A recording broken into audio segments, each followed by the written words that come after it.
Hello students, कैसे आप सब? उम्मीद करते हैं बहुत अच्छे होंगे। तो भैया गैसियस स्टेट का नेक्स्ट लेक्चर हम स्टार्ट करने जा रहे हैं। पिछली क्लास में हमने क्या पढ़ा था? तो बहुत ही सिंपल सा टॉपिक हमने पिछली क्लास में पढ़ा था। बेसिकली हमने जो केटीजी स्टार्ट करी थी पिछली क्लास में, और केटीजी में जो अलग अलग तरीके के गैस मॉलिक्यूल्स के पास जो स्पीड होती है उसकी बात हमने लास्ट क्लास में करी थी। ठीक है, और आज की क्लास में हम जो है वो क्या पढ़ने वाले हैं? तो एक तो हम पढ़ेंगे मैक्सवेल वेलोसिटी डिस्ट्रीब्यूशन कर्व और kinetic energy of gas. Basically ये दो बातें हम करेंगे और केटीजी को हम यहाँ पर कंप्लीट करेंगे। फिर हम स्टार्ट करेंगे इस चैप्टर का सबसे जरूरी पोर्शन एज ए केमिस्ट्री, क्योंकि इसके आगे का पोर्शन देखो केटीजी आपके फिजिक्स में है और इससे पहले के ज्यादातर टॉपिक जो है ना आपके फिजिक्स के साथ कॉमन है, लेकिन इसके आगे का जो पोर्शन है ना रियल गैस वगैरह जो है ये इतना ज्यादा डिटेल में फिजिक्स में नहीं दे रखा होगा। तो एक तरीके से जो केमिस्ट्री के लिहाज से बहुत ही जरूरी टॉपिक हम पढ़ेंगे और वो क्या है? Real gas. ठीक है, तो आप देखो जरा कि हम स्टार्ट करते हैं भैया। अलग अलग तरीके की डिफरेंट टाइप ऑफ स्पीड हमने पढ़ ली, तो यहां पर हम बात करेंगे मैक्सवेल्स वेलोसिटी डिस्ट्रीब्यूशन कर्व। ठीक है, मैक्सवेल्स वेलोसिटी डिस्ट्रीब्यूशन कर्व। ठीक है, देखो जी कि मैक्सवेल ने क्या किया कि एक किसी गैसियस सैंपल में, अब हमें पता है सैंपल है तो बहुत सारे मॉलिक्यूल होंगे, और बहुत सारे मॉलिक्यूल होंगे तो वहां पर जो हर मॉलिक्यूल की वेलोसिटी क्या होगी? अलग अलग होगी, या अलग अलग मॉलिक्यूल्स की वेलोसिटी अलग अलग होगी। तो उसने क्या किया? मॉलिक्यूल्स की वेलोसिटी और जो फ्रैक्शन ऑफ मॉलिक्यूल है उसके बीच में जो है उसने ग्राफ प्लॉट किया। तो उसने जब ग्राफ बनाया तो ये ग्राफ जो है उसको कुछ ऐसा मिला कि एक तरफ तो उसने रखा वेलोसिटीज, ठीक है, वेलोसिटी, ठीक है, दूसरी तरफ इसने रखा इधर है फ्रैक्शन ऑफ मॉलिक्यूल, इसको हम dn by n से इंडिकेट करते हैं। ठीक है, तो ये है फ्रैक्शन ऑफ मॉलिक्यूल कि कोई पर्टिकुलर वेलोसिटी जो है ना कितने मॉलिक्यूल्स के पास है। तो इसने देखा यार कि जब ये हम किसी भी सैंपल के लिए ग्राफ प्लॉट करते हैं तो ये बेसिकली जो है वो आपको हमेशा इस तरीके का मिलता है ना, इस तरीके का ग्राफ मिलता है। ठीक है, और ये ग्राफ जो है वो बेल शेप है। तो इसने देखा कि ये ग्राफ जब आप बनाते हो किसी भी सैंपल के लिए तो हमेशा ग्राफ कैसा आता है? बेल शेप आता है। अब इस ग्राफ में जो कुछ पॉइंट आपको ध्यान में रखना है, ध्यान से देखो, यहां पर वेलोसिटी कितना है? 0। यहां पर फ्रैक्शन ऑफ मॉलिक्यूल भी कितना है? 0। अगर इस ग्राफ की स्टडी हम करें तो आप देख पाओगे कि ऐसे मॉलिक्यूल्स का फ्रैक्शन बहुत ही कम है जिनका जो है वो आप देखो जिनकी वेलोसिटी कितनी हो? 0 हो। तो ऐसे मॉलिक्यूल किसी भी गैसियस सैंपल में ऐसे मॉलिक्यूल्स बहुत कम होते हैं जिनकी वेलोसिटी कितनी होती है? 0 होती है। फिर भैया जैसे जैसे मैं इधर बढ़ूंगा, जैसे जैसे बढ़ूंगा तो वेलोसिटी लगातार क्या होगी? बढ़ेगी, इंक्रीज होगी। तो आप देखो ऐसे मॉलिक्यूल्स का फ्रैक्शन भी बहुत कम है जिनकी वेलोसिटी बहुत ज्यादा है। ठीक है, एक ठीक ठाक एक इंटरमीडिएट सी जो है वेलोसिटी है, जैसे कि यहां पर रेस्पेक्टिवली जो भी वेलोसिटी है, यहां पर आप देखो फ्रैक्शन ऑफ मॉलिक्यूल्स क्या है? बहुत ही ज्यादा है। क्या भाई इस रेस्पेक्ट में यहां पर जो वेलोसिटी है ना, ये जो v है ना, इस वेलोसिटी पर आप देख रहे हो फ्रैक्शन ऑफ मॉलिक्यूल्स क्या है? बहुत ही ज्यादा है। फ्रैक्शन ऑफ मॉलिक्यूल्स कितना है?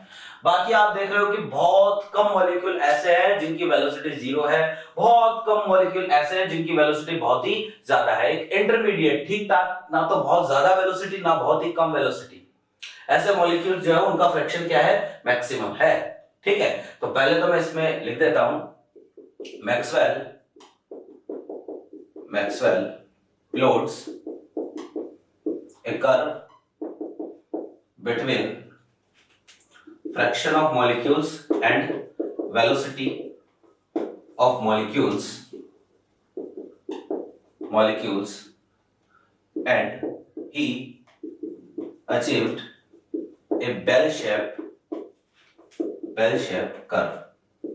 ठीक है, तो उसको जो है बेसिकली एक बेल शेप कर्व जो है वो मिला। ठीक है भैया, समझ में आ गई कि बेल शेप कर्व है ना। अब इस कर्व का कंक्लूजन ये है, from curve we can say, ठीक है, कुछ एक पॉइंट है। ठीक है, सबसे पहला है fraction of molecule with zero velocity is very less, यानी कि उस सैंपल में ऐसे मॉलिक्यूल जो बहुत ही कम है जिनकी वेलोसिटी क्या है? 0 है। दूसरा, fraction of molecules with very high velocity high velocity is also very less, कि भैया बहुत ज्यादा स्पीड आ जाए मॉलिक्यूल्स के पास तो ऐसे मॉलिक्यूल्स का फ्रैक्शन भी कितना है, बहुत ही कम है। अब देखो ये फ्रैक्शन ऑफ मॉलिक्यूल्स जिनकी वेलोसिटी 0, ये फ्रैक्शन ऑफ मॉलिक्यूल्स जिनकी वेलोसिटी बहुत ही ज्यादा है, ठीक है। फिर देखो कि भाई तीसरा, fraction of molecules with A intermediate velocity, intermediate या आप एवरेज वेलोसिटी बोल सकते हो, लेकिन एवरेज लिखूंगा तो कंफ्यूजन होगा, मैं एक बार इंटरमीडिएट वेलोसिटी लिख देता हूं। वेलोसिटी इज मैक्सिमम, ठीक है, कोई इंटरमीडिएट वेलोसिटी है, वहां पर फ्रैक्शन ऑफ मॉलिक्यूल क्या है, मैक्सिमम। अब आप बताओगे कि किसी गैसियस सैंपल में हमारे पास वो वेलोसिटी जो मैक्सिमम नंबर ऑफ मॉलिक्यूल्स के पास हो, आप देखना कि ये वाली वेलोसिटी जो है ना, ये वाली वेलोसिटी ये मैक्सिमम नंबर ऑफ मॉलिक्यूल्स के पास है। तो किसी गैसियस सैंपल में वो वेलोसिटी जो मैक्सिमम नंबर ऑफ मॉलिक्यूल्स के पास हो उसको हम क्या बोलते हैं, याद करो, पिछली क्लास बताया था, उसको हम बोलते हैं वीएमपी, मैक्सिमम प्रोबेबल स्पीड, ठीक है। तो कहने का मतलब ये है कि ये वाली जो स्पीड है ना, ये वास्तव में क्या है, ये है भैया वीएमपी, मैक्सिमम प्रोबेबल स्पीड है, because it is possessed by maximum fraction of molecules. तो मैक्सिमम नंबर ऑफ मॉलिक्यूल्स जो स्पीड शो करते हैं वही क्या होती है, वीएमपी होती है। तो मैं बोलूंगा fraction of molecules with intermediate velocity is maximum and this velocity will be VMP, maximum probable speed या maximum probable velocity. I hope मेरी बात आपके समझ में आई होगी। या फिर देखो मैं ऐसा बोल सकता हूं, इस ग्राफ का जो पीक है ना, this is peak of the curve, peak of the curve, ठीक है। इस पीक ऑफ द कर्व के रेस्पेक्ट में जो वेलोसिटी होगी वो क्या होगी, VMP होगी। तो मैं बोल देता हूं next point, peak of the curve, peak of the curve, या इसको ऐसा लिखना ज्यादा ठीक रहेगा कि भैया velocity with respect to peak of the curve, velocity with respect to peak of the curve will represents, ठीक है, VMP, ठीक है। तो भैया ये जो पीक है ना, ये ही किसको रिप्रेजेंट करेगा, VMP को, मैक्सिमम प्रोबेबल स्पीड को रिप्रेजेंट करेगा। क्लियर है बात। अब देखो इसके बारे में एक दो पॉइंट आपको और ध्यान में रखने हैं।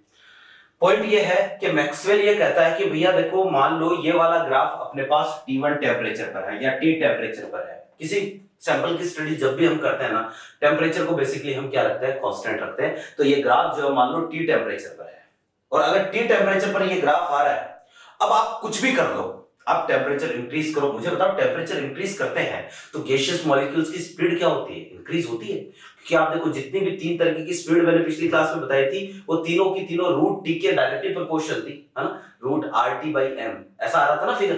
तो वहां पर जो टेम्परेचर के वो प्रोपोर्शनल आ रही थी, तो आप टेम्परेचर बढ़ाओ तो वेलोसिटी इंक्रीज होगी, और वेलोसिटी इंक्रीज होगी तो ग्राफ की शेप क्या होगी, चेंज होगी। तो मैक्सवेल ये कहता है कि आप कुछ भी कर लो, टेम्परेचर इंक्रीज करो चाहे डिक्रीज करो, किसी पर्टिकुलर टेम्परेचर पर आपने जो ग्राफ बनाया ना, इस ग्राफ के नीचे का जो एरिया है ये हमेशा क्या रहता है, कांस्टेंट रहता है। तो अगला जरूरी पॉइंट ये है कि एरिया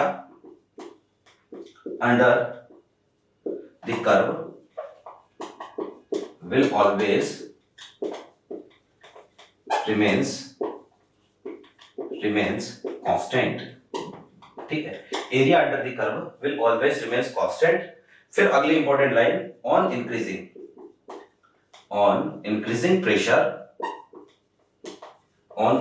प्रेशर, ठीक है, peak of the curve will decrease and curve will shift in right hand side and curve becomes flatter या flatter, curve becomes flatter, ठीक है। देखो जरा क्या होता है, मैक्सवेल ये कहता है कि भैया एरिया हमेशा जो क्या रहता है, कांस्टेंट रहता है। इस ग्राफ के नीचे का जो एरिया है ना, ये जो एरिया है, ठीक है, this area always remains constant. ये एरिया हमेशा कांस्टेंट रहता है चाहे आप कुछ भी कर लो। अब आपने जो है क्या किया, मान लो किसी गैस के लिए आपने ये ग्राफ बनाया है ना, इधर तो है v, इधर है अपने पास फ्रैक्शन ऑफ मॉलिक्यूल dn/n। आपने जो किसी सैंपल के लिए ग्राफ बनाया, ग्राफ जो हमें ऐसा मिला, ठीक है। ये मान लो ये ग्राफ है T1 टेम्परेचर पर। अब मैंने कहा कि भैया एरिया हमेशा क्या रहेगा, कांस्टेंट रहेगा। अब जैसे जैसे आप टेम्परेचर इंक्रीज करोगे ना, वैसे वैसे बेसिकली देखो ये एरिया जो है वो हमें क्या रखना है, कांस्टेंट रखना है। अब एरिया जो है वो कांस्टेंट है, तो इसलिए हम जैसे ही टेम्परेचर इंक्रीज करेंगे तो वैसे वैसे ग्राफ का जो पीक है ना ये तो डिक्रीज होगा, और ग्राफ जो राइट हैंड साइड में इधर जो आगे की तरफ क्या हो जाएगा, शिफ्ट हो जाएगा, क्योंकि एरिया क्या रखना है, कांस्टेंट। कंडीशन ऐसी आ जाएगी, ये T2 टेम्परेचर पर, ये T3 टेम्परेचर पर, कंडीशन जो है ऐसी आ जाएगी। तो मैं ये बोलूंगा, देखना जरा कि जितना पीक कम हुआ है, जितना एरिया में इधर डिफरेंस आया ना, उतना ही एरिया जो इधर क्या हो गया, शिफ्ट हो गया, आगे हो गया है। ओवरऑल एरिया क्या रहना है, कांस्टेंट रहना है। ये कब आया, जब आपने टेम्परेचर को इंक्रीज किया, T1 ग्रेटर देन, मतलब T1 is less than, T2 is less than T3, ठीक है। तो जैसे जैसे टेम्परेचर बढ़ाओगे, पीक ऑफ द कर्व तो डिक्रीज हो रहा है, और जो है वो इधर ग्राफ जो किधर शिफ्ट हो रहा है, आरएचएस की तरफ शिफ्ट हो रहा है। ग्राफ धीरे धीरे क्या हो रहा है, फ्लैट हो रहा है, ठीक है ना। तो इसको हम बोलते हैं एक तरीके से मैक्सवेल वेलोसिटी डिस्ट्रीब्यूशन कर्व। एक चीज और ऑब्जर्व करना कि पहले जो है ना T1 टेम्परेचर पर हमारे पास Vmp देखो कितना है, this is Vmp on T1 temperature, ठीक है। फिर भैया ये Vmp हो गया अपने पास ऑन T2 टेम्परेचर, फिर ये हो गया Vmp ऑन T3 टेम्परेचर। अब ध्यान से देखो कि जैसे जैसे हम एक तरीके से टेम्परेचर इंक्रीज कर रहे हैं, है ना, जैसे जैसे टेम्परेचर इंक्रीज हो रहा है, वैसे वैसे बेसिकली Vmp की वैल्यू भी क्या हो रही है, इंक्रीज हो रही है। जो कर्व का पीक है ना, वो किसको रिप्रेजेंट करता है, वो Vmp को रिप्रेजेंट करता है। तो जैसे जैसे टेम्परेचर इंक्रीज कर रहे हैं ना, Vmp आगे की तरफ शिफ्ट हो रहा है, तो पीक जो है वो आगे की तरफ शिफ्ट हो रहा है। तो होना भी चाहिए था, टेम्परेचर इंक्रीज करने पर वेलोसिटीज क्या होती है, इंक्रीज होती है। तो ठीक ऐसे जैसे जैसे आप क्या करोगे, as we increase the temperature, then peak of the curve will shift to RHS, ठीक है, and velocity, the value of Vmp will increase, और होना भी चाहिए। लेकिन भैया देखना जरा कि T1 टेम्परेचर पर फ्रैक्शन ऑफ मॉलिक्यूल जो था ना वो इतना था, फ्रैक्शन ऑफ मॉलिक्यूल इतना था। T2 टेम्परेचर पर फ्रैक्शन ऑफ मॉलिक्यूल थोड़ा सा क्या हो गया, डिक्रीज हो गया। T3 टेम्परेचर पर फ्रैक्शन और डिक्रीज हो गया। कहने का मतलब यह है कि हम जैसे जैसे टेम्परेचर इंक्रीज करते हैं, वैसे वैसे भैया वेलोसिटी की वैल्यू बढ़ती है, स्पीड बढ़ती है, लेकिन उस पर्टिकुलर स्पीड पर जो फ्रैक्शन ऑफ मॉलिक्यूल है वो डिक्रीज होते हैं। क्या मान लो हमारे पास पहले टेम्परेचर 27 था, 27 पर ये जो स्पीड थी ये हम ले लेते हैं 10 मीटर पर सेकेंड, और 10 मीटर पर सेकेंड पर ये जो है वो फ्रैक्शन है 100, ठीक है। कि भाई 300 केल्विन पर हमारे पास 100 मॉलिक्यूल ऐसे हैं जो बेसिकली जो 10 मीटर पर सेकंड की स्पीड रखते हैं। अब आपने टेम्परेचर बढ़ाया, मान लो 400 कर दिया, तो भैया स्पीड तो बढ़ जाएगी, स्पीड तो मान लो 10 से 15 हो गई, लेकिन जो फ्रैक्शन ऑफ मॉलिक्यूल है वो डिक्रीज हो जाएगा। पहले 100 मॉलिक्यूल्स के पास 10 मीटर पर सेकंड की स्पीड थी, अब जो है आप देखोगे कि भैया 80 मॉलिक्यूल्स के पास या इससे भी कम मॉलिक्यूल्स के पास जो है वो आप देखोगे 15 मीटर पर सेकंड की स्पीड होगी। कहने का मतलब जैसे जैसे टेम्परेचर इंक्रीज होता है ना, वैसे वैसे वेलोसिटी तो इंक्रीज होती है, लेकिन सैंपल में फ्रैक्शन ऑफ मॉलिक्यूल लगातार क्या होता है, डिक्रीज होता है। आई होप मेरी बात आपके समझ में आई होगी, तो इसको मैं लिख देता हूं, ठीक है ना। ये तो सारे पॉइंट आपने नोट कर लिए होंगे। तो यहां है as we increase in temperature, देखिएगा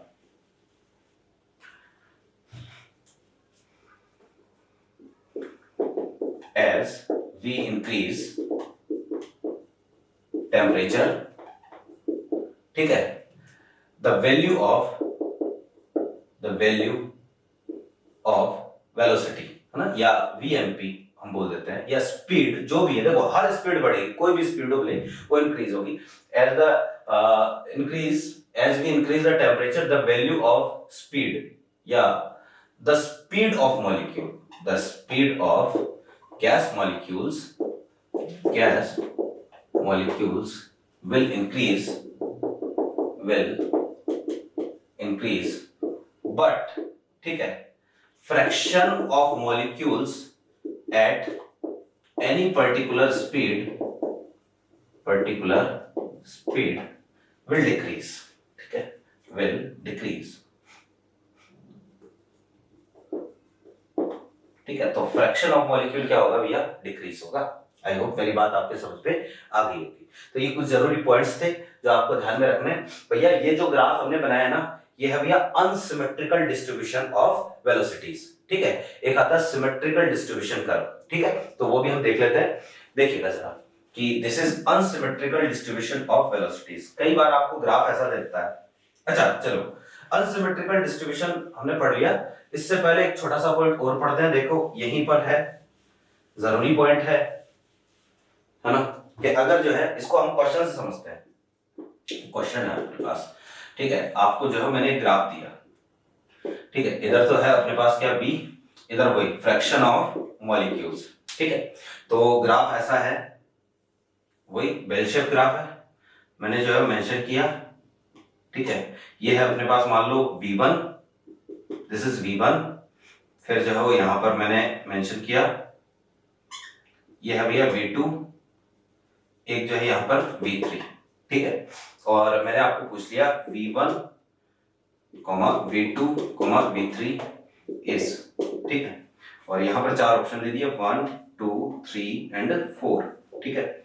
ये है, चल इसको थोड़ा सा मैं यहां लिख देता हूं, जगह कम है तो इस तरफ लिख देता हूं। आपको पूछा है v1, v2 and v3 is, ठीक है। और ऑप्शन ऐसा है कि ये v1, ये v2, ये v3, पहला, दूसरा, तीसरा और ये चौथा। यहां दे दिया Vrms, यहां दे दिया Vmp और ये दे दिया V एवरेज, ठीक है। फिर दूसरा जो है वो मैंने आपको यहाँ पर दे दिया V एवरेज, ये दे दिया Vmp और ये दे दिया Vrms, ठीक है। फिर मैंने आपको यहाँ पर दे दिया Vmp, ये V एवरेज और ये है Vrms, और एक ऑप्शन जो है मैंने आपको ये दे दिया कि ये है Vmp, ये है Vrms और ये है V एवरेज, ठीक है। अब आपको आइडेंटिफाई करना है इनमें से Vrms कौन सा हो सकता है, V एवरेज कौन सा हो सकता है और Vmp कौन सा हो सकता है। तो आप समझो बात को कि हमें यह पता है कि Vrms ये हम निकालते, कैसे निकालते हैं, अंडर द रूट 3RT/m। एक होता है V एवरेज, तो V एवरेज कैसे निकालते हैं, अंडर द रूट 8/π/RT/m। एक होता है Vmp, तो ये हम निकालते हैं अंडर द रूट 2RT/m। यही होता है।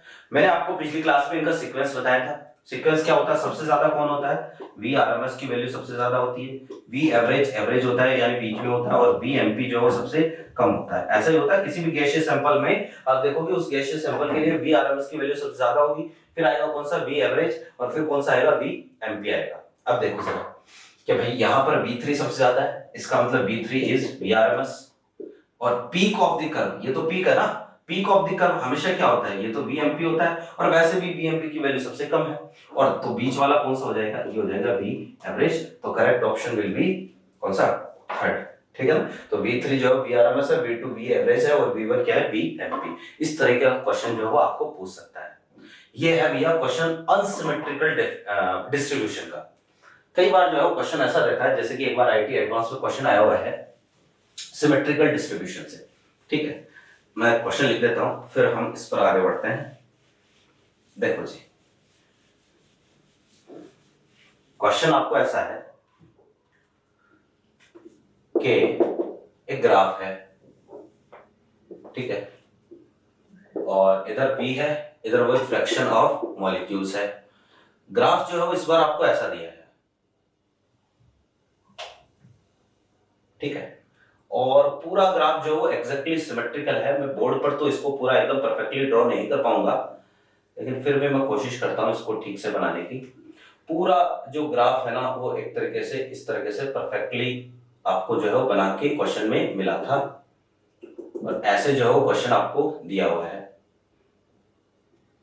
ये लाइंस बनाने का मतलब ये है कि पूरा ग्राफ जो है क्या है, परफेक्टली सिमिलर है, ठीक है, सिमेट्रिकल है। पूरे ग्राफ को सिमेट्रिकल बना दिया उसने, ठीक है। और सिमेट्रिकल बना के बेसिकली जो है उसने इस तरीके से तीन चीजें ड्रॉ कर दी यहां पर, ठीक है। एक तो जो है वो आपको इस तरीके से क्वेश्चन दे दिया, एक तो ये है ना, जैसे ये है, ठीक है, एवरेज पूछा था। तो ये क्वेश्चन आपको ये पूछा था, देखो जरा, कि find the ratio of Vmp, V average and Vrms, ठीक है। आपको ये रेशियो पूछा है, ग्राफ दिया ऐसा, और भैया प्रॉपर जो आप क्वेश्चन देखना सर्च करके, बेसिकली सिमेट्रिकल डिस्ट्रीब्यूशन जो है यहाँ पर आपको दिया था, ठीक है ना। ग्राफ जैसे कि यहाँ हमने पढ़ा, ये तो थोड़ा सा जो किधर शिफ्ट है, राइट हैंड साइड की तरफ शिफ्ट है, ये पूरा एकदम कंप्लीटली सिमेट्रिकल था। तो इसके बारे में मैंने आपको पिछली क्लास में बताया था कि ये जो रेशियो होता है ना, पहले हम इसको थोड़ा समझ लेते हैं। देखो जरा कि VMP ratio V average ratio V RMS, है ना। लास्ट क्लास में मैंने आपको ये टास्क दिया था कि आपको जो है ये कैलकुलेट करके बाद में देखना है। मैं यहाँ पर बता रहा हूँ, ये होता है अंडर द रूट 2 रूट 8/पाई और ये रूट 3, तीनों को रेशियो निकालूंगा तो ये आएगा। अब यहाँ पर देखो जरा, आपको अगर इसको सिंपल रेशियो में कन्वर्ट करना है तो इसको सबको रूट 2 से डिवाइड कर दो, तो इसको रूट 2 से डिवाइड करूंगा, ये आएगा 1, ये आएगा 1.128 और ये आएगा 1.224, ठीक है, ये रेशियो आएगा अपने पास। तो जनरली होता यह है कि किसी भी ग्राफ में जो अपने पास नॉर्मल ग्राफ होता है, तो यहाँ पर तो इन तीनों का रेशियो यही है, 1:1.128 और 1.224। लेकिन भैया ये सिमेट्रिकल डिस्ट्रीब्यूशन है, जब सिमेट्रिकल डिस्ट्रीब्यूशन आए ना तो उस केस में मैं लिख देता हूं इन केस ऑफ सिमेट्रिकल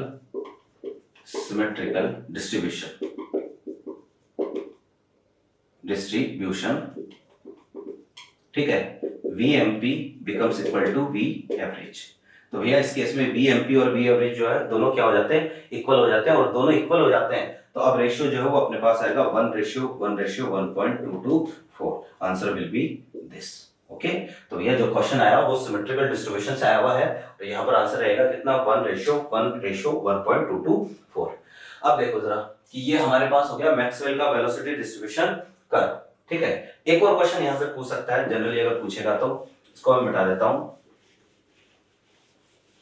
जैसे इस तरह का क्वेश्चन आपको मिल सकता है।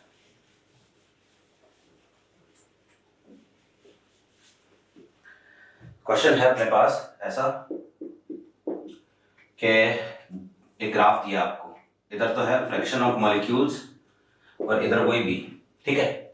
एक ग्राफ ऐसा है, this is for gas A, ठीक है, and this is for gas B, ठीक है। फिर आपको पूछा है what will be the relation between MA and MB, ठीक है। MA हमारे पास है मोलर मास ऑफ A और MB जो है वो आपको दिया है मोलर मास ऑफ B, ठीक है।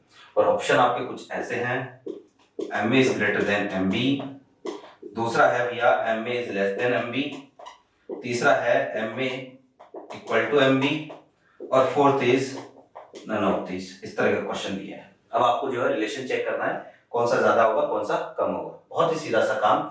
आप देखना ये पीक जो है ना किसको इंडिकेट करता है, पीक इंडिकेट करता है VMP को। तो यहाँ पर ये तो है VMP of A, this is VMP of A and this is VMP of B, this is VMP of B। मुझे ये बताओ VMP का क्या रिलेशन है, VMP of B is greater then VMP of A। क्या ये रिलेशन आ रहा है? बिल्कुल आ रहा है। और हमें ये पता है कि VMP जो होता है, VMP is equal to under the root क्या आता है 2RT/m। तो VMP मोलर मास के क्या होता है, इनवर्सली प्रोपोर्शनल होता है। तो कहने का मतलब ये है कि जिसका VMP ज्यादा है उसका मोलर मास क्या होगा, कम होगा। यानी कि मैं बोल सकता हूं molar mass of B will be less than molar mass of A, है ना। तो A का मोलर मास ज्यादा है, B का मोलर मास कम है, तो आंसर विल बी फर्स्ट, ठीक है। तो इस तरह का क्वेश्चन भी जो है normally Maxwell velocity distribution curve से आ सकता है। तो उम्मीद करते हैं ये सारी चीजें जो है मैक्सवेल से रिलेटेड जितने भी पॉइंट है सारे आपने नोट किए होंगे, और जो है वो बेसिकली ये सारी चीजें आपके समझ में आ गई होगी। नेक्स्ट जो अपने पास टॉपिक आता है इसी कैटेगरी का लास्ट टॉपिक है, और वो है एक तरीके से kinetic energy of ideal gas. तो देखो क्या हम स्टार्ट करते हैं काइनेटिक एनर्जी।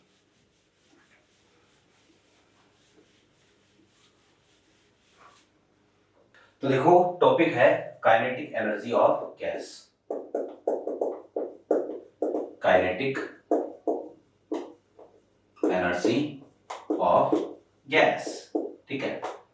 देखिएगा जरा कि किसी भी गैस की काइनेटिक एनर्जी जो है वो हम कैसे निकालते हैं। याद करना मैंने लास्ट क्लास में एक आपको काइनेटिक गैस इक्वेशन बताई थी।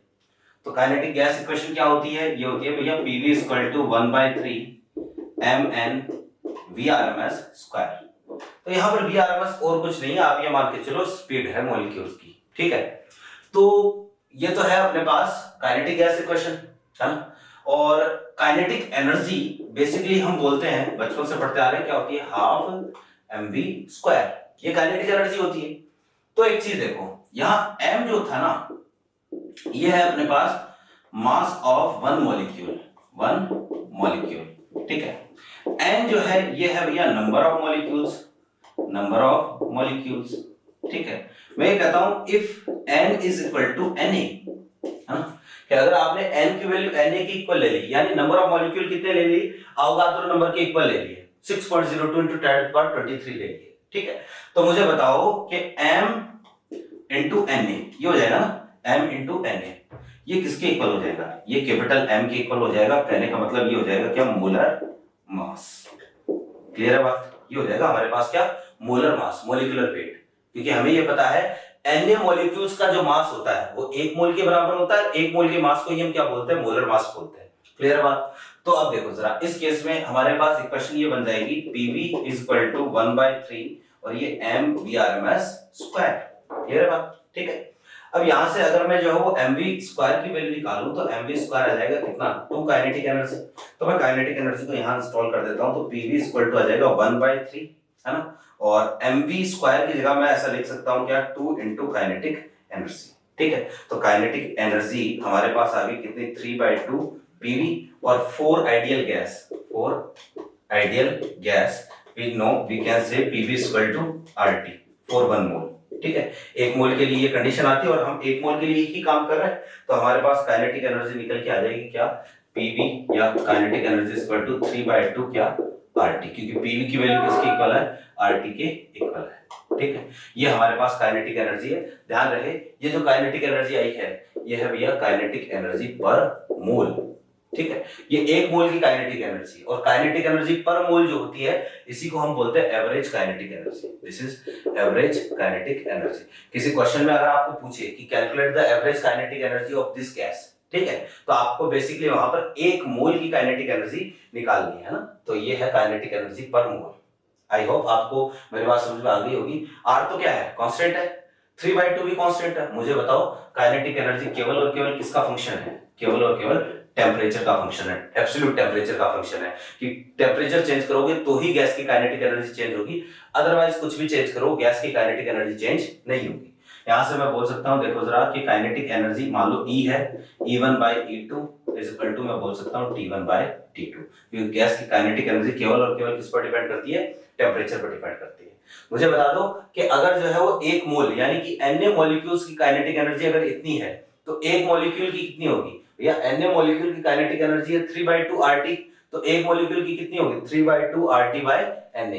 तो मैं अगर इसको लिखूं kinetic energy equal to 3/2 RT/Na, तो दिस इज काइनेटिक एनर्जी पर मॉलिक्यूल। ये आ गया भैया काइनेटिक एनर्जी किसमें, पर मॉलिक्यूल के लिए। 1 मॉलिक्यूल के लिए काइनेटिक एनर्जी इतनी होगी। आप ध्यान से देखना कि R कांस्टेंट है, Na कांस्टेंट है, R और Na ये दोनों जो है कांस्टेंट है, कांस्टेंट और कांस्टेंट एक नया कांस्टेंट आता है K, और K को हम बोलते हैं क्या, बोल्ट्जमैन कांस्टेंट, ठीक है। K इज बोल्ट्जमैन कांस्टेंट, ये बोल्ट्जमैन कांस्टेंट होता है। और अगर वैल्यू आप देखोगे तो R और दोनों कांस्टेंट है, इसकी वैल्यू आएगी 1.38 into 10⁻23। क्लियर है बात। तो ये हमारे पास जो है, अच्छा ये R की वैल्यू जो है ना न्यूटन पर मीटर स्क्वायर वाली आपको लेनी है, तो R की वैल्यू से हम जो है K की वैल्यू यहां से निकाल सकते हैं। तो आप इसको ऐसा भी बोल सकते हो कि काइनेटिक एनर्जी इक्वल टू आएगा 3/2 kT। This is kinetic energy पर मॉलिक्यूल।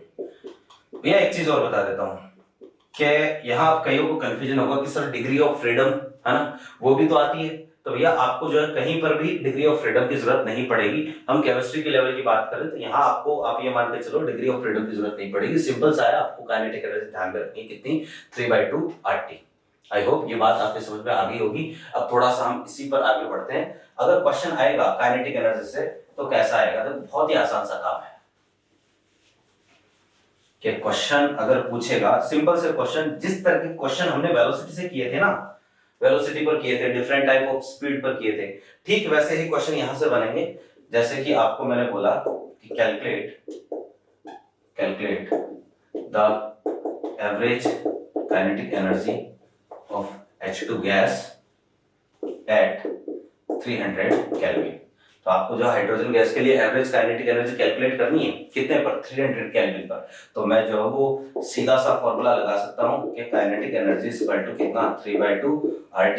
अब देखो जहां कहीं एनर्जी की बातें हो रही होती है वहां पर आपको आर की जो वैल्यू है ना वो एनर्जी वाले काम में लेनी होती है, जूल या कैलोरी वाली काम में लेनी होती है। तो यहाँ पर हम जूल वाली वैल्यू काम में ले लेते हैं। तो 3/2 आर की वैल्यू कितनी, 25/3 और टेम्परेचर जो कितना है 300। तो ये कैंसिल हो गया कितनी बार, 100 टाइम्स, और हमारे पास जो है वैल्यू निकल के आ जाएगी कितनी, 7500 डिवाइड बाय कितना 2। अब ये आएगी इसमें जूल में। अब आप चाहो तो इसको किलो जूल वगैरह जो भी यूनिट पूछिए रेस्पेक्टिवली उसमें कन्वर्ट कर सकते हो।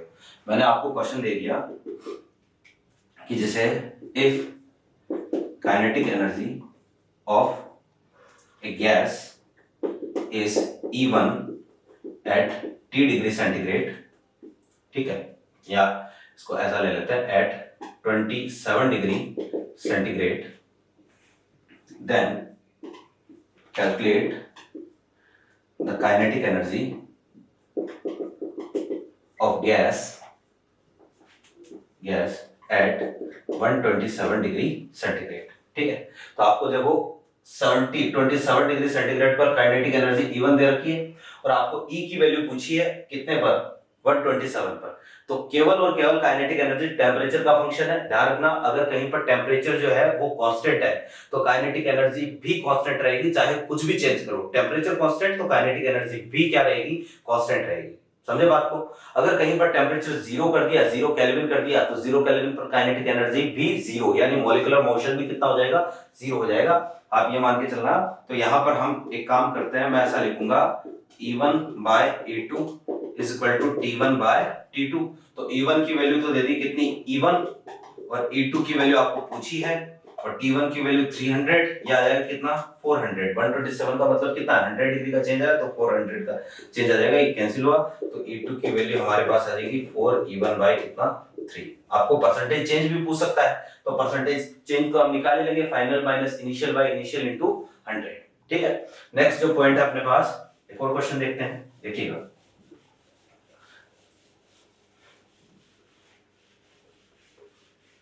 कि जैसे मैंने आपको ये बोला है कि क्वेश्चन है calculate the kinetic energy of 1.6 gram of methane at 400 kelvin temperature, ठीक है। अब आपको दे दिया कितना, 1.6 ग्राम। ध्यान से देखो, अगर यहां पर पूछता एवरेज काइनेटिक एनर्जी तो आपको कुछ नहीं सोचना था, केवल 1 मोल के लिए निकालना था। अब यह है काइनेटिक एनर्जी 4n मोल। तो अगर n मोल के लिए बोले तो मैं ये बोलूंगा, देखना जरा, कि 4n मोल है ना, कि kinetic energy is equal to होता है 3/2 क्या, RT। दिस इज 1 मोल। अगर n मोल के लिए पूछे तो काइनेटिक एनर्जी हमारे पास आ जाएगा कितना, 3/2 nRT। This is 4n mole. Clear है बात। तो हम यहाँ पर यही फॉर्मूला काम में लेंगे। तो हमारे पास ये आया 3/2, n की वैल्यू 1.6 डिवाइड बाय कितना 16, r की वैल्यू 25/3, और ये कितना है, ये है भैया अपने पास 400। जो भी वैल्यूज आती है इसको हम सॉल्व करते हैं, ये जाएगा 10 टाइम्स, ये कैंसिल हुआ है ना, और ये अपने पास कितना 100,000। तो टोटल हमारे पास 3 कैंसिल, तो 1000 डिवाइड बाय कितना 2, यानी कि आंसर आएगा 500 जूल, ठीक है। और जो भी है किलो वगैरह में हम कन्वर्ट कर लेंगे। और देखो और किस तरह का क्वेश्चन यहां से बन सकता है, तो देखिएगा। नेक्स्ट इज क्वेश्चन है कि भैया at what temperature kinetic energy of O2, ठीक है, विल बिकम्स, या इसको ऐसा लिख देता हूं, at what temperature average kinetic energy of O2 will becomes equal to average kinetic energy of N2 present present at 600 kelvin. तो क्वेश्चन ऐसा है कि किस टेम्परेचर पर O2 की एवरेज काइनेटिक एनर्जी N2 की एवरेज काइनेटिक एनर्जी की equal हो जाएगी, और N2 जो है वो कितने पर है, 600 पर। भैया काइनेटिक एनर्जी एवरेज है ना, तो आपको ये देखना ना एवरेज काइनेटिक एनर्जी। तो एवरेज काइनेटिक एनर्जी का मतलब हो गया काइनेटिक एनर्जी पर मोल, कि एक मोल की काइनेटिक एनर्जी, यानी कि एक मोल O2 की काइनेटिक एनर्जी एक मोल N2 के, दोनों के मोल इक्वल है। तो भैया मुझे बताओ कि अगर मोल इक्वल है तो इस केस में काइनेटिक एनर्जी केवल और केवल किसका फंक्शन है, टेम्परेचर का। तो आंसर क्या आएगा, आंसर 600। कि भाई इससे कोई फर्क नहीं पड़ता कि गैस कौन सी है, N2 है, O2 है, हीलियम है, कोई सी भी गैस है, हाइड्रोजन है, कोई भी गैस है, उससे कोई फर्क नहीं पड़ता। अगर टेम्परेचर सेम है तो एवरेज काइनेटिक एनर्जी सबकी सेम ही रहेगी। ठीक है, अगर मैं मान लो इसी क्वेश्चन को ऐसा बोलूं कि at what temperature kinetic energy of 3.2 gram O2 will becomes equal to kinetic energy of, ये मैंने दे दिया 5.6 ग्राम N2 present at 600 kelvin. Question मैंने आपको ऐसा दे दिया। ठीक है, तो देखो, तो अब देखो ये जो क्वेश्चन है ना, इसको सीधा सा काम है, क्योंकि इस बार देखो अमाउंट जो है ना वो अलग है, और इसने एवरेज काइनेटिक एनर्जी के बारे में नहीं बोला है। तो हम क्या करेंगे कि काइनेटिक एनर्जी ऑफ O2, ठीक है, इसको इक्वल करना है काइनेटिक एनर्जी ऑफ N2 के। तो यहां पर जो क्या लिखूंगा, देखो जरा, 3/2 n की वैल्यू कितनी, 3/2, और इसका जो है वो अपने पास 32 R, और टेम्परेचर जो है वो आपको O2 के लिए कैलकुलेट करना है। दूसरी तरफ जो हमारे पास आएगा 3/2, और इसका जो है वो n की वैल्यू कितनी हो जाएगी, 5.6 डिवाइड बाय कितना, 28, और R, और इसका टेम्परेचर जो है आपको दे दिया कितना, 600 केल्विन। ये लीजिए, अब हम इसको सॉल्व करते हैं। 3/2 कैंसिल हुआ, ये जाएगा 1/10, ये जाएगा 1/20, R कैंसिल हुआ, ये कैंसिल हुआ, तो हमारे पास टेम्परेचर आ जाएगा कितना, 300 केल्विन। क्लियर है बात। तो ये है एक तरीके से हमारे पास काइनेटिक एनर्जी से रिलेटेड जितनी भी प्रॉब्लम्स है वो आपको इसी तरीके से सॉल्व करनी है। और केमिस्ट्री में काइनेटिक एनर्जी से रिलेटेड इससे ज्यादा जो है वो आपको नहीं पूछेगा। तो उम्मीद करते हैं ये सारी चीजें काइनेटिक एनर्जी से रिलेटेड जितने भी पॉइंट थे सारे आपके अच्छे से समझ में आ गए होंगे। केटी जी यहाँ पर कंप्लीट है। अब देखो, अब नेक्स्ट जो हम बात करने वाले हैं ना, वो बात करेंगे हम बेसिकली एक तरीके से, आप ये मान के चलो रियल गैस, हम यहाँ से रियल गैस स्टार्ट करेंगे। ठीक है, तो देखो जरा, क्या इसी क्लास में स्टार्ट कर देते हैं, क्योंकि सात लेक्चर और चैप्टर हमें कंप्लीट भी करना है। देखिएगा,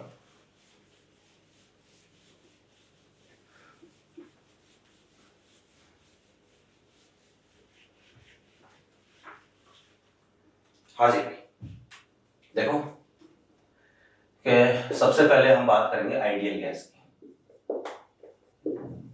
आइडियल गैस, तो आइडियल गैस को हम कैसे डिफाइन करते हैं, है ना। तो ए gas which follows PV is equal to nRT at every temperature and pressure। ठीक है, क्या भाई एक ऐसी गैस जो टेम्परेचर और प्रेशर की हर कंडीशन पे PV इक्वल टू nRT को फॉलो करे, वो क्या होती है, आइडियल गैस होती है। चलो ये तो ठीक है, कोई इसमें बड़ी बात नहीं है। Real gas, what is real gas. अब देखो रियल गैस जो होती है, पहली बात तो देखो कि जितनी भी गैसें हैं सारी की सारी एक्चुअल में कैसी है, रियल है ना। आइडियल केवल एक कंडीशन होती है, आइडियल नाम की कोई चीज एग्जिस्ट नहीं करती है। हम किसी चीज की स्टडी करने के लिए उसको आइडियल मान लेते हैं। तो आप ये देखो कि रियल गैस क्या है, तो हम ये बोलेंगे कि ए गैस which follows, ठीक है, आइडियल गैस इक्वेशन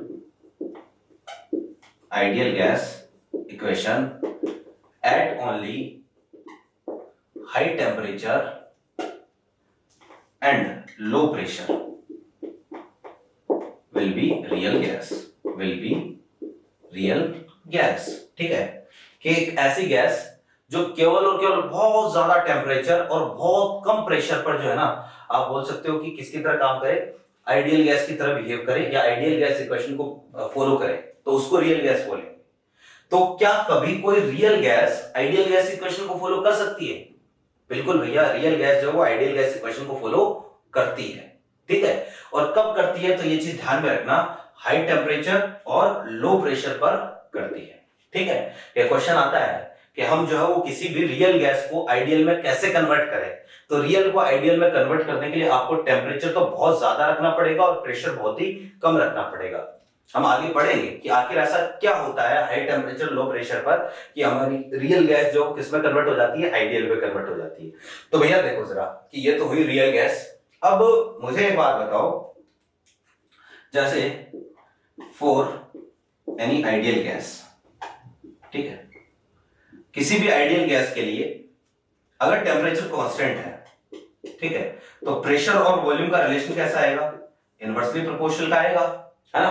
प्रेशर बढ़ेगा तो वॉल्यूम क्या होगा? कम होगा। और इस सिचुएशन में अगर मैं क्या करूं, किसी भी गैस के लिए P और V का ग्राफ बनाऊं, तो ये ग्राफ कैसा आएगा? ये ग्राफ आएगा भैया, this graph will be rectangular hyperbola. इस तरह का ग्राफ आएगा P और V का। दोनों हमेशा क्या होते हैं? इनवर्सली चलते हैं। तो P और V का ग्राफ जो है वो ऐसा निकल के आएगा। कौन सी कंडीशन में? अगर आपने टेम्परेचर क्या रखा है? कांस्टेंट रखा है, ठीक है। अब ये वाला ग्राफ तो है भैया जी किसके लिए? This is for ideal gas, this is for ideal gas. अब एक चीज मैं आपको बता देता हूं, चाहे दुनिया की कोई भी गैस हो, चाहे आइडियल हो चाहे रियल, भैया प्रेशर और वॉल्यूम तो हमेशा उल्टे ही चलते हैं। कि आप जो कंटेनर पर प्रेशर इंक्रीज करोगे तो पिस्टन किधर आएगा? नीचे आएगा। और पिस्टन नीचे आएगा तो वॉल्यूम क्या होगा? डिक्रीज ही होगा। अब वॉल्यूम इंक्रीज करोगे तो पिस्टन किधर जाएगा? ऊपर जाएगा, तो प्रेशर डिक्रीज ही होगा, ठीक है।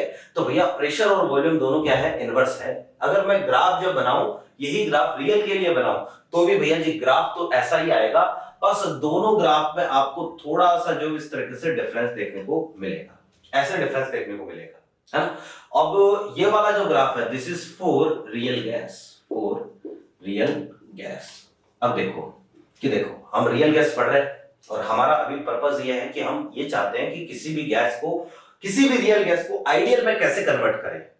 तो आइडियल में कन्वर्ट करने के लिए भैया देखो कि अगर ये रियल गैस वाला ग्राफ जो कुछ भी करके आइडियल वाले पर आ गया, ये ग्राफ जो थोड़ा सा इधर शिफ्ट हो जाए कुछ भी करके, तो हम बोलेंगे कि हमारी जो रियल गैस है वो किसमें कन्वर्ट हो गई? आइडियल में कन्वर्ट हो गई। और ये शिफ्टिंग हम करते हैं कैसे? टेम्परेचर बढ़ा के और प्रेशर को कम करके, है ना। तो जैसे टेम्परेचर बढ़ाते हो प्रेशर कम करते हो, तो ये जो ब्लू वाला ग्राफ आप देख रहे हो रियल गैस का, ये एग्जैक्टली कहां आ जाता है? आइडियल गैस पर आ जाता है। तो हमारी रियल गैस किस में कन्वर्ट हो गई? आइडियल गैस में कन्वर्ट हो गई। अभी आप ये समझो कि एक पॉइंट, केवल और केवल एकमात्र पॉइंट ऐसा है जब हमारी रियल गैस किसकी तरह बिहेव कर रही है? आइडियल की तरह बिहेव कर रही है, ठीक है।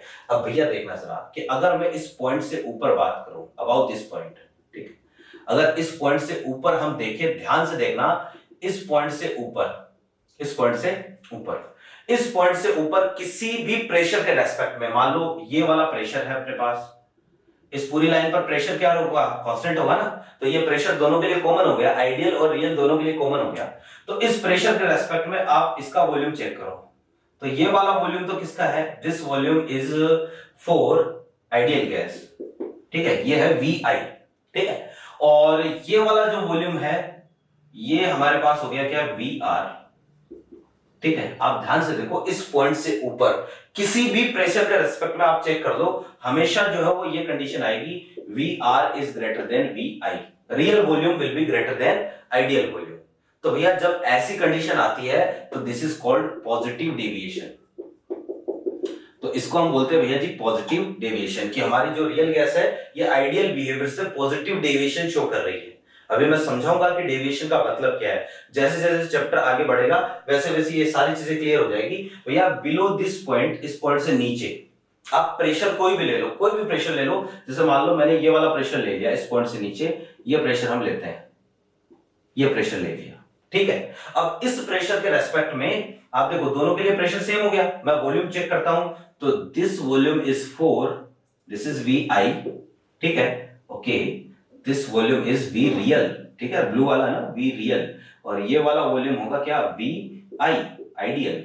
तो इस प्रेशर पर इस पॉइंट के नीचे देखो कि कंडीशन ऐसी आ रही है कि V ideal is greater then V real. ठीक है, आइडियल वॉल्यूम आपको ज्यादा मिल रहा है तो इसको हम बोलेंगे क्या, this is known as negative deviation. Negative deviation.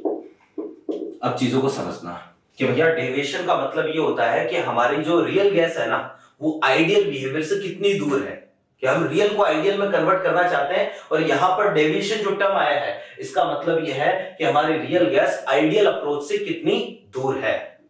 अगर मान लो यहां पर इस पॉइंट की बात करें, यहां पर V रियल और V आइडियल दोनों क्या है, इक्वल है। इक्वल है तो हम बोलेंगे कि रियल और आइडियल गैस दोनों सेम ही है, यानी रियल गैस आइडियल की तरह बिहेव कर रही है। अब आप समझो कि इस चीज का मतलब क्या है। हमारे पास एक कंटेनर है, ठीक है, इस कंटेनर पर मैंने जो है पिस्टन लगा रखा है यहां पर, और इसमें गैस भर रखी है। गैस के मोल है भैया जी कितने, 1 मोल ऑफ गैस है, और इसको मैंने एसटीपी पर रख रखा है। ठीक है, और ये जो पिस्टन है ना, ये पिस्टन है भैया मूवेबल। ठीक है, ये पिस्टन ऊपर नीचे आसानी से हो सकता है। अब सोचो जरा, मुझे ये बता दो सोच समझ के कि 1 मोल गैस का एसटीपी पर वॉल्यूम कितना होता है। तो 1 मोल गैस का एसटीपी पर वॉल्यूम होता है कितना, 22.4। ये 22.4 रियल के लिए होता है या आइडियल के लिए होता है, दिस इज फॉर आइडियल। तो मेरे पास एक गैस है, मुझे नहीं पता यार ये रियल है कि आइडियल है, मुझे तो चेक करना है। तो मैंने इस गैस का 1 मोल एक सिलेंडर में लिया, पिस्टन लगाया और एसटीपी रख दिया। अगर ये, और पिस्टन को फ्री छोड़ दिया, अगर ये पिस्टन जो है वो मान लो 22.4 पर जाके रुक गया, तो 22.4 पर जाके रुक गया, इसका मतलब पक्का ये गैस कैसी है, आइडियल है। यानी कि ये कंडीशन है कि आपको दोनों वॉल्यूम सेम मिल रहे हैं। कि थ्योरेटिकल वॉल्यूम हमने सोचा थ्योरेटिकल लगा के यार 22.4 होना चाहिए था, 22.4 कहां से आया, Pv इक्वल टू nRT लगाओ 1 मोल गैस के लिए, एसटीपी कंडीशन लो तो वॉल्यूम निकल के आएगा कितना, 22.4। तो थ्योरेटिकल वॉल्यूम या आइडियल वॉल्यूम इज 22.4, और अगर ये पिस्टन जो है वो जाके रुक गया 22.4 पे, तो इसका मतलब जो रियल वॉल्यूम आ रहा है, जो आपके पास एक्सपेरिमेंटल वॉल्यूम आ रहा है, वो भी कितना है, 22.4 है। यानी कि V रियल और V आइडियल दोनों इक्वल है, यानी कि गैस पक्का कैसी होगी, आइडियल गैस होगी। अब मान लो कि कंडीशन ऐसी आई कि यार होना चाहिए था 22.4, लेकिन पिस्टन जो मान लो 25 लीटर पर जाके रुक गया, 25 पर जाके रुक गया, इसका मतलब यार ये गैस रियल है, ये आइडियल तो नहीं है, ये रियल होगी। और अगर आपको वॉल्यूम ज्यादा मिल रहा है ना, वॉल्यूम ज्यादा मिल रहा है, तो यानी कि कंडीशन ये आ रही है, यानी जो एक्चुअल वॉल्यूम है, जो रियल वॉल्यूम है is greater than ideal volume. Ideal volume कितना, 22.4, मिल कितना रहा है, 25। तो this is known as positive deviation. हम बोलेंगे कि हमारी रियल गैस आइडियल बिहेवियर से पॉजिटिवली डेविएट हो रही है। और मान लो अगर पिस्टन जाके 18 लीटर पर रुक गया, 18 लीटर पर रुक गया, तो भैया इस केस में हमारे पास जो रियल वॉल्यूम आ रहा है वो आइडियल वॉल्यूम से कम आ रहा है, इसको हम बोलेंगे नेगेटिव डेविएशन। आई होप मेरी बात आपके समझ में आ गई होगी। तो दिस इज डेविएशन।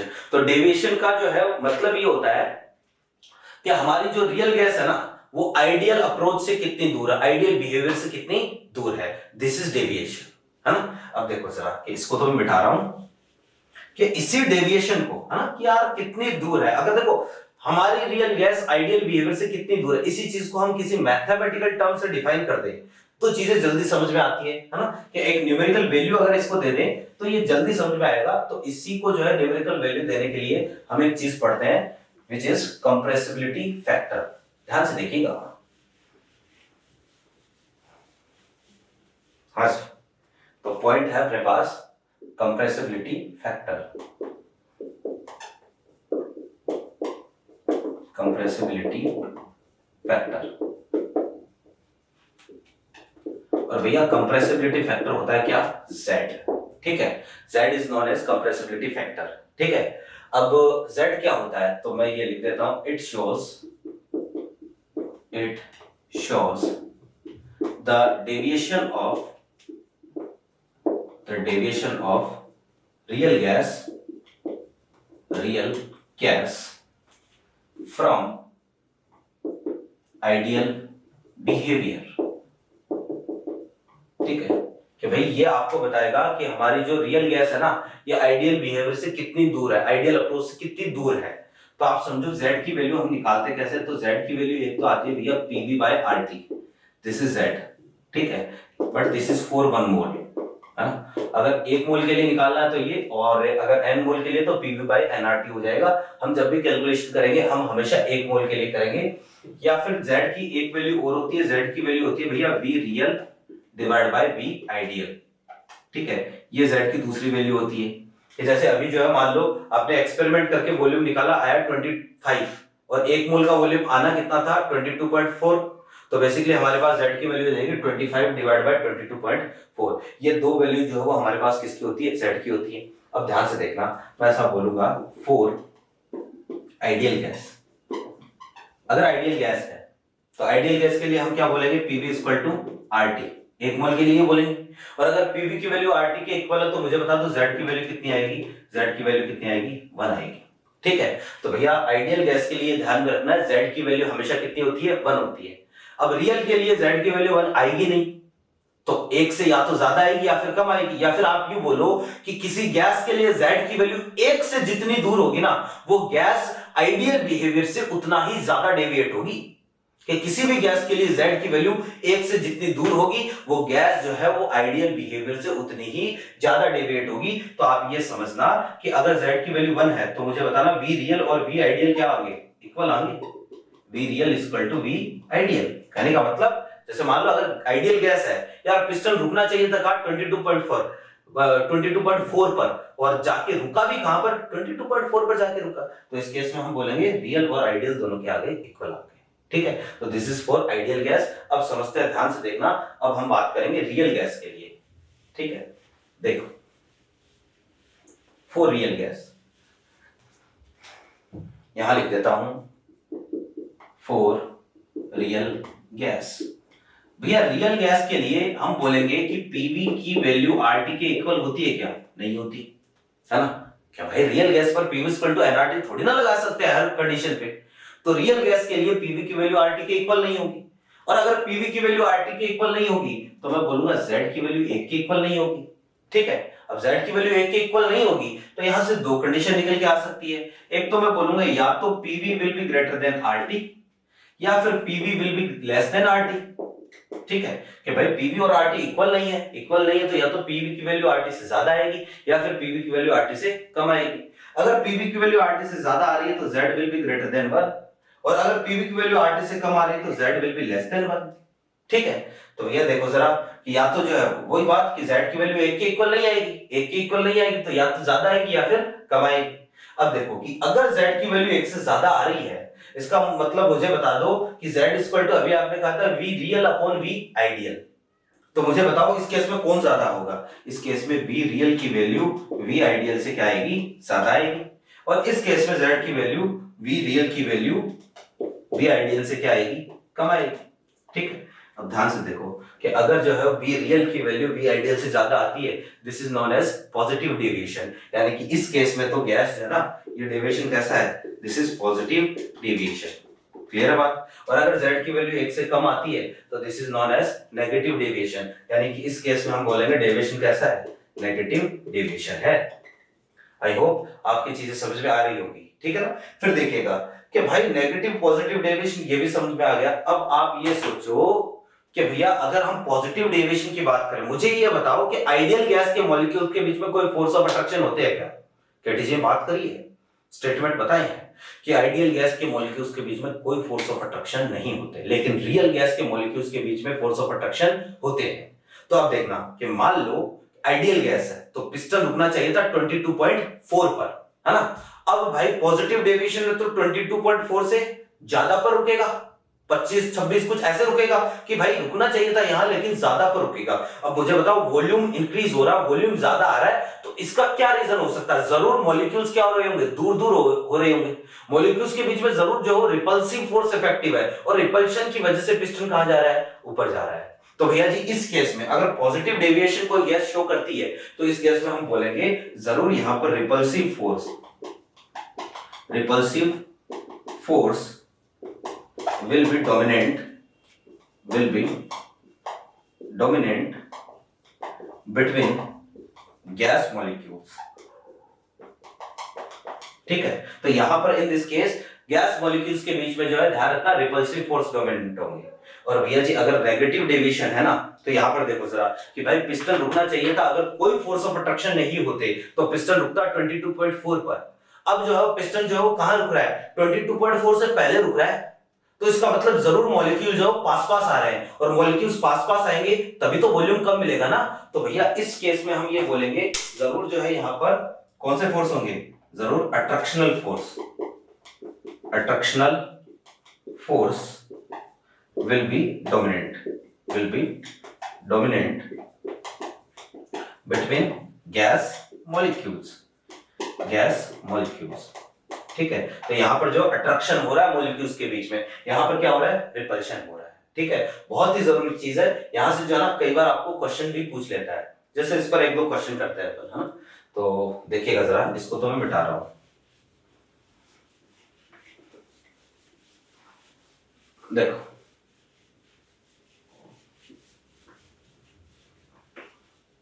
क्वेश्चन है ऐसा कि आपको मैंने ये बोला है 2 moles ऑफ गैस, ठीक है, occupies 4 लीटर वॉल्यूम, ठीक है, एट 2 atm प्रेशर, ठीक है,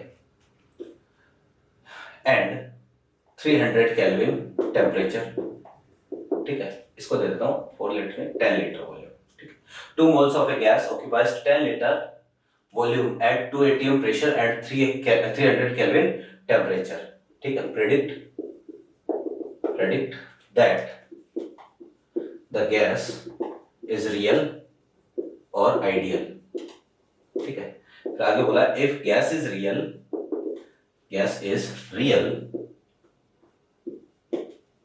then also predict the deviation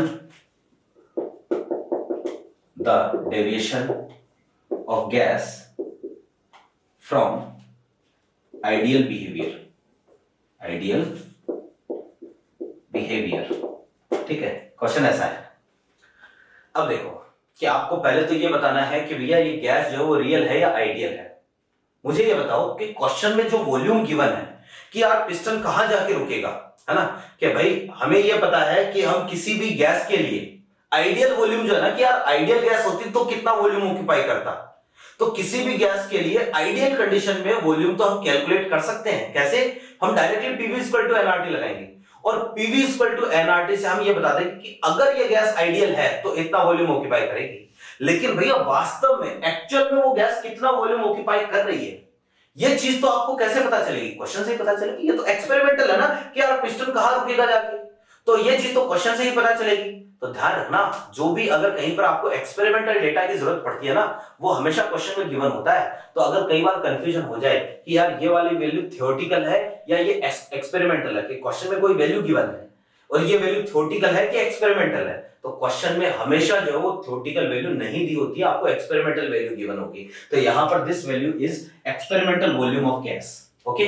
और हम एक काम करते हैं, आइडियल वॉल्यूम कैलकुलेट करते हैं। तो आइडियल वॉल्यूम के लिए हम काम में लेंगे क्या, PV इक्वल टू क्या, एनआरटी। तो देखो प्रेशर कितना दे रखा है, 2 atm, वॉल्यूम तो हमें कैलकुलेट करना है, n की वैल्यू कितनी है, 2 है, r की वैल्यू 1/12, टेंपरेचर कितना 300, ये जाएगा कितनी बार 25, ये कैंसिल होगा, वॉल्यूम आया कितना 25 लीटर। कि भैया अगर वो गैस आइडियल होती है ना, तो उसके 2 मोल का वॉल्यूम जो भी गिवन कंडीशन है 25 लीटर होता, कि आइडियल गैस होती तो पिस्टन 25 पर जाके रुकना चाहिए था, लेकिन रुक गया कहां पर जाके, 10 लीटर पर जाके रुक गया। तो यानी कि पहले रुक गया। तो मुझे बताओ this is V ideal and V real is 10 litre, तो V ideal is greater then V real. भैया जी अगर मान लो PV इक्वल टू एनआरटी लगाता और आंसर यहां पर 10 आता, तो इसका मतलब तो गैस कौन सी थी, वो गैस जो है वो आइडियल ही थी, कि जितना सोचा, जितना एक्सपेरिमेंटल वॉल्यूम मिला उतना ही थ्योरेटिकल वॉल्यूम है, तो भैया गैस तो कौन सी होगी, आइडियल होगी। लेकिन अब यहां पर V ideal is greater then V real, in this case हम ये बोलेंगे कि ये डेविएशन शो करेगी, ये रियल गैस है, फर्स्ट है ना, गैस इज रियल। और सेकंड थिंग कि ये डेविएशन कैसा हो गया, आइडियल वॉल्यूम आपको जो है क्या मिल रहा है, ज्यादा मिल रहा है, पिस्टन पहले ही रुक गया, रुकना चाहिए था 25 पर, रुक गया 10 पर, तो इसका मतलब this is negative deviation, negative deviation.